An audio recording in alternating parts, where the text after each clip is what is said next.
ఆదివారం అత్యంత శక్తివంతమైన రోజు. అప్పట్లో మన దేశములో ఆదివారం సెలవు దినం కాదు. నెలలో పున్నమి, అమావాస్య రోజుల్లో మాత్రమే సెలవులు ఇచ్చేవారట. ఇదే తరువాత రోజుల్లో నానుడి అయింది. అమావాస్యకో పున్నమికో అంటుంటాము కదా. ఇకపోతే నేడు మనం సెలవు దినంగా భావించే ఆదివారము ఆంగ్లేయుల కాలం నుండి మొదలైంది.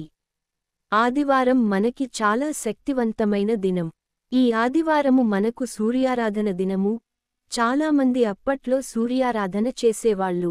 భారతీయులు యొక్క మేధస్సుకు, శక్తికి ఈ ఆదివార దీక్ష కారణమని తెలుసుకున్న తెల్లవారు బలవంతంగా మనకి ఆదివారం సెలవును పులిమారు. ఇప్పుడు ఆదివారం అంటే సెలవు దినం, మందు మాంసాల దినం అయింది. కాని అంతకు ముందు అదో సుదినం మనకు. అప్పటిలో ఉన్న వృత్తి విద్యల్లో ఉన్నవాళ్లకి సెలవులు అంటూ ప్రత్యేకంగా ఏమీ ఉండేవి కావు. విద్యార్థులకు మాత్రం గురుకులాల్లో పక్షానికి 4 దినాలు, పాడ్యమి, అష్టమి, చతుర్దశి, పూర్ణిమ, అమావాస్య రోజులు అవిద్య దినాలని విద్య నేర్పేవారు కాదు.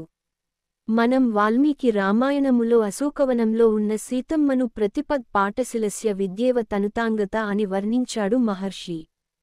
పాడ్యమినాడు పాఠాలు చదివేవాడి చదువులాగా సన్నగా చిక్కిపోయిందట సీతమ్మ.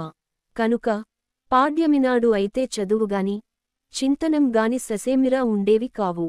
చింతనమంటే జరిగిన పాఠాన్ని మరొకరితో పాటు చదువుతూ పరిశీలించడం కూడా అసలు ఉండేవి కావు. ఆదివారం నాడు విధిగా సూర్య ఉపాసన చేసేవారు.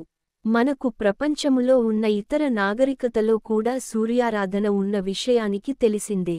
మన నుండి ఈ సూర్యారాధన ఇతర దేశాలకు కూడా వెళ్ళింది. అప్పట్లో దుకాణాలు కూడా పౌర్ణమి, అమావాస్యలకు మూసేసేవారు. ఆదివారం నాడు నేడు జల్సాలు చేస్తున్నట్టు చేయకూడదని మనకు మన వేదాలలోనే కాదు, స్త్రీ తైల మధు మాంసాని హస్త్యజేత్తు రవేర్దినేన వ్యాధి శ్లోక దారిద్ర్యం సూర్యలోకం సగచ్చతి అంటూ మన సూరాష్టకంలో ఉంది. మన కర్మవశాత్తు మానవుడు ఏమి ఆ రోజు చేయకూడదని చెప్పారో నేడు అదే దారిలో మనం ఆచరిస్తూ మునిగిపోతున్నాము.